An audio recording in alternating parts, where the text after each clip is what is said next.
guys, luto tayo ng ginataang kalabasa, sitaw. Ayan, gigisa na ako ng bawang sibuyas, luya.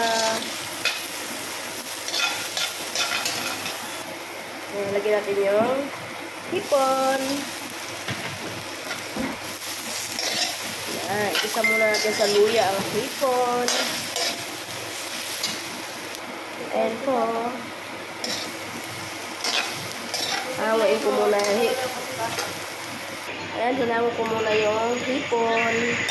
Nalagay ko mamaya pag kumulo na yung gata. Ayan po, nilagay ko na po yung kalabasa. Ipatong ko na yung sitaw sa ibabaw.